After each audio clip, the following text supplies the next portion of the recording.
I'm just going to do a bit more work on this large cuckoo clock. There's a tree missing here, which is the same as the one on the other side, so I'm going to make that next. This is Justin Miller's book on Black Forest clocks, and in here there is an image of the same clock. So I took a photograph with my iPad of that tree and enlarged it to see how close it was to the original on the other side. I cut out a template of that tree and put it on my iPad to see whether it fit or not, and it was identical, except this one here was a bit longer. So I've redrawn that bit, and that is the same as the one in the book. I've cut a piece of line the same thickness as the original tree. I'll draw around my template, not forgetting that little bit, and cut it out on the bandsaw. If you've got a knot in the blank like that, you want to avoid it. Look at the end, see where the centre of the tree is. You'll tell by the rings, so it's somewhere over here. That knot will go towards the centre, so I know it's going to creep this way as I dig into it. So I need to keep it over this side as far as possible.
I've got this one little bit left to cut out. I can't do it on the bandsaw, so I'm going to do it on the fret saw. It's supposed to cope with 2-inch this, but it's asking a lot. I may end up having to use the coping saw.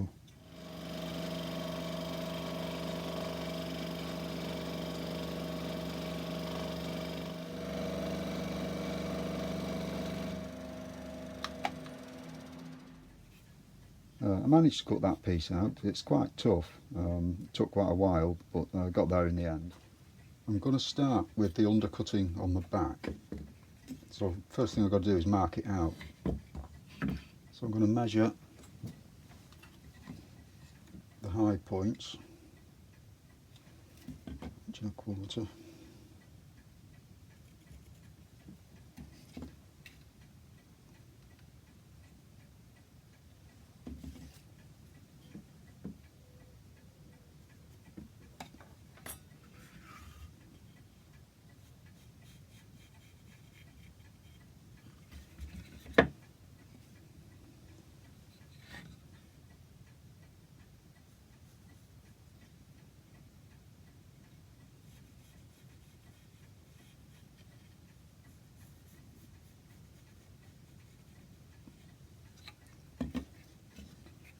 So all that bit there wants removing. I'll work my way all the way around.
I've stained it with Van Dyke crystals. It's clearly not as dark as the original, but if you look at that one, it is a lot lighter in parts. It tends to be the hard to reach places, and it's the highlights that are darker.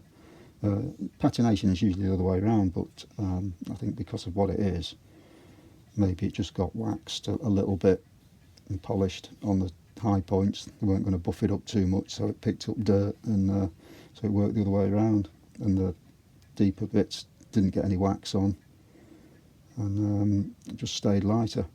So I'm going to put some button polish on this, try and get that colour, and then add pigment into the polish and just put it on the surface, on the top pieces, and see if it resembles that one.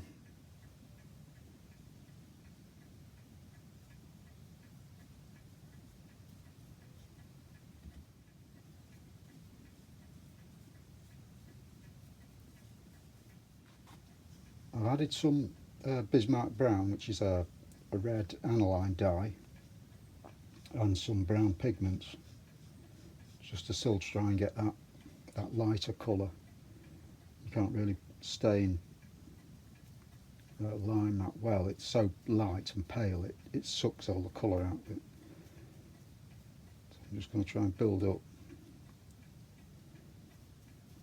get this first colour on, and then move on to the darker colours later.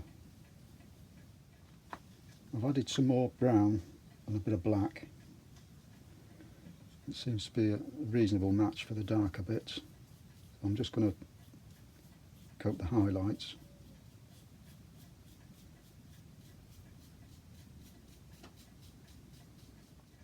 I found it was a little bit red, so matching up again, it looks a bit more of a greeny colour. So I've added raw umber, which is a similar sort of colour, and I think that's a better match. So I'm giving a coat of this. This is the problem with carved stuff, it's really tricky to get colours right, because the light refracts differently than a flat surface.